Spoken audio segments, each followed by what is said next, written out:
சென்னை அண்ணா அறிவாலயத்திலிருந்து video conferencing மூலமாக டெல்லியில் உள்ள காங்கிரஸ் குழுவுடன் திமுக குழு பேச்சுவார்த்தை நடத்தி வருகிறது. காங்கிரசுக்கான தொகுதிகளை அடையாளம் காணுவது தொடர்பாக இறுதிக்கட்ட ஆலோசனையில் ஈடுபட்டிருப்பதாக முக்கிய செய்தி ஒன்று வெளியாகியிருக்கிறது. கூடுதல் விவரங்களோடு இணைகிறார் எமது செய்தியாளர் பாஸ்கர், இந்த பேச்சுவார்த்தை தொடர்பாக நமக்கு அண்மை தகவல்கள் என்னென்ன கிடைத்திருக்கிறது, விரிவாக பதிவு பண்ணுங்க. திமுகவுடைய கூட்டணி கட்சிகளுக்கு இடங்கள் அனைத்தும் உறுதி செய்யப்பட்டிருக்கக்கூடிய நிலையில காங்கிரஸ் கட்சிக்கு ஒதுக்கப்பட்ட 28 தொகுதிகளுடைய அந்த தொகுதிகளை அடையாளம் காணக்கூடிய பணிகள் என்பது 2 தொகுதி பங்கீட்டு குழு மூலமாக மேற்கொள்ளப்பட்டு வந்தது. அந்த வகையில பார்க்கும்போது காங்கிரஸ் உத்தேசமாக உறுதிப்பட்டியல் அடிப்படையில் பொன்னேரி, ஸ்ரீபெரும்புதூர், சோளிங்கர், உதகமண்டலம், ஈரோடு கிழக்கு, அறந்தாங்கி, கடலூர், மயிலாடுதுறை, காரைக்குடி, சிவகாசி, திருவடனை, நாங்குநேரி, குளச்சல், விளவங்கோடு, கிள்ளியூர், வேளச்சேரி, ஊத்தங்கரை, துறையூர், ஆத்தூர், சிங்காநல்லூர், கிருஷ்ணகிரி, அம்பாசமுத்திரம் எல்லாம் அவங்க உத்தேச பட்டியலை கொடுத்து 28 தொகுதிகளை அடையாளம் காணக்கூடிய பணிகளை மேற்கொண்டு வந்தாங்க.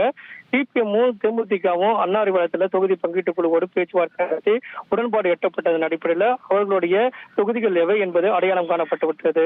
இதன் காரணமாக காங்கிரஸ் தான் இறுதியில் அவங்களுடைய தொகுதிகளை அடையாளம் காணக்கூடிய பணிகளை டெல்லியில ஸ்கிரீனிங் கமிட்டி மூலமாக அவங்களும், அதே நேரத்தில் அண்ணா அறிவாலயத்தில் தொகுதி பங்கீட்டு குழு இங்கும் தொடர்ந்து ஆலோசனை மேற்கொண்டு வந்தாங்க. இந்த நிலையில சற்று நேரத்துக்கு முன்னதாக தொகுதி பங்கீட்டு குழுவில் இடம்பெற்றிருக்கக்கூடிய முக்கிய கட்சியினுடைய முக்கிய தலைவர்கள் எல்லாம் அண்ணா அறிவாலயத்துக்கு திமுகவுடைய அண்ணா அறிவாலயத்துக்கு வருகை தந்திருக்கிறார்கள். அந்த வகையில பார்க்கும்போது வீடியோ கான்பரன்ஸ் மூலமாக திமுகவுடைய தொகுதி பங்கீட்டு குழுவும் அதே நேரத்தில் காங்கிரசினுடைய ஸ்கிரீனிங் கமிட்டியும் இரண்டும் வீடியோ கான்பரன்ஸ்ல தற்போது ஆலோசனை மேற்கொண்டு வராங்க.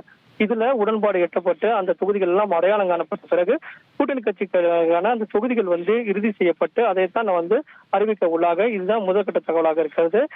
திமுக சார்பாக போட்டியிடக்கூடிய சட்டமன்ற உறுப்பினர்கள், அதே நேரத்தில் வேட்பாளர்கள், அதே நேரத்தில் தொகுதிகள் அதை அடையாளம் காணும் பணி இன்று மாலை நடைபெறுகிறது. அதன் அடிப்படையில் தான் நாளை அந்த பட்டியலும் அறிக்கையும் வெளியாக உள்ளது. அதற்கு முன்னதாக கூட்டணி கட்சிகளுடைய தொகுதிகள் எவை என்பதை அடையாளம் காணக்கூடிய பணியாக இறுதி கட்டத்தில் காங்கிரஸோடு தொகுதி பங்கீட்டு குழு ஆலோசனை என்பது வீடியோ கான்பரன்ஸ் மூலமாக நடைபெற்று வருகிறது.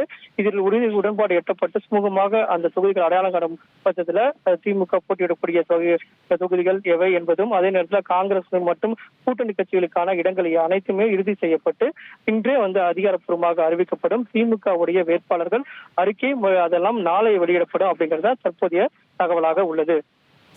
நேற்றே திமுக தரப்புல இருந்து அவங்களோட வேட்பாளர் பட்டியல் வெளியாகும்னு சொல்லப்பட்டுச்சு.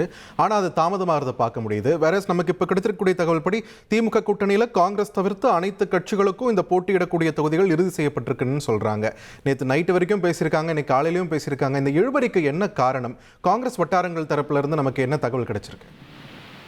சிபிஎம் விளவங்கோடு தொகுதியை கேட்டு பெற்றிருக்காங்க. விளவங்கோடு தொகுதி ஏற்கனவே காங்கிரஸ் வசம் இருக்கக்கூடிய தொகுதியை சிபிஎம் பெற்றதன் காரணமாக அந்த தொகுதிக்கு மாற்றாக வேற தொகுதியை கேட்கிறாங்க. அவங்க திமுக தொகுதியை குறிவைத்து தொடர்ந்து பேச்சுவார்த்தை நடத்தி வரும்போது திமுக வெற்றி பெறக்கூடிய தொகுதிகளை அடையாளம் காணப்பட்டு வச்சிருக்காங்க. அதுல காங்கிரஸ் மீண்டும் அந்த தொகுதியை கொடுங்க அப்படிங்கிற கேட்கும் பட்சத்தில் தான் இந்த ஒரு நீண்ட கால பேச்சுவார்த்தை என்பது இழுபறியாக நடைபெறுகிறது. இதில் உடன்பாடு எட்டப்பட்ட பட்சத்தில் தான் அடுத்த கட்டத்துக்கு செல்ல முடியும். காரணம் என்னவென்றால் தேமுதிகவுக்கு அந்த 10 இடங்கள் என்பது இறுதி செய்திருக்காங்க.